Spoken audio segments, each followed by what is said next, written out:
दोस्तों क्या हो कि आप अपनी बाइक पर कहीं जा रहे हो और रास्ते में आपको कोई अकेला दिखाई दे और आप उसकी हेल्प के लिए अपनी बाइक पर बैठा लेते हो और कुछ दूर चलने के बाद आपको पता चले ये कोई भूत या चुड़ैल हो, तो आपको कैसा लगेगा? वाकई में आप तो डर जाओगे।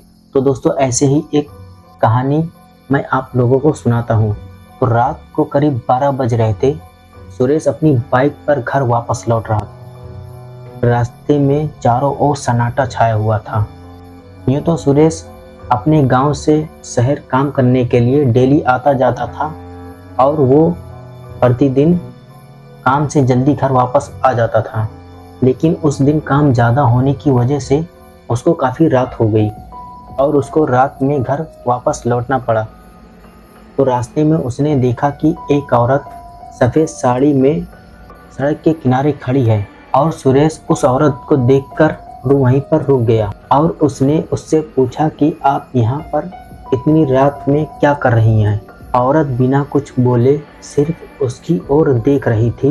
उसकी आंखें बहुत ही डरावनी लग रही थी और सुरेश ने महसूस किया कि कुछ तो गलत है, लेकिन फिर भी उसने कहा कि आइए मैं आपको घर छोड़ देता हूँ। औरत धीरे धीरे सुरेश की बाइक की तरफ आई और वो बाइक पर बैठ गई और सुरेश ने बाइक स्टार्ट की और बाइक आगे बढ़ने लगी।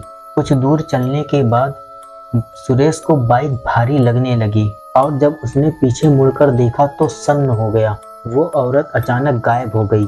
सुरेश एकदम से डर गया। उसका दिल तेजी से धड़कने लगा। तभी उसे लगा कि कोई उसकी गर्दन पर धीरे धीरे हाथ फेर रहा है। उसने डरते डरते पीछे मुड़कर देखा तो वो औरत उसकी सीट पर उल्टी लटकी हुई थी।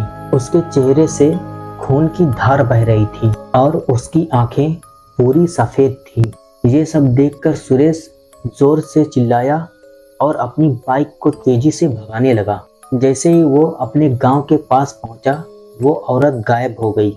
सुरेश ने अपनी बाइक रोकी और खुद को संभालने की कोशिश की, लेकिन उस रात के बाद से सुरेश को कभी चैन की नींद नहीं आई। कहते हैं कि वो औरत एक दुर्घटना में मरी थी और उसकी आत्मा आज भी भटकती रहती है। तो दोस्तों आपको ये कहानी अच्छी लगी हो तो लाइक और शेयर ज़रूर कीजिए। तो मिलते हैं आपको अगली वीडियो।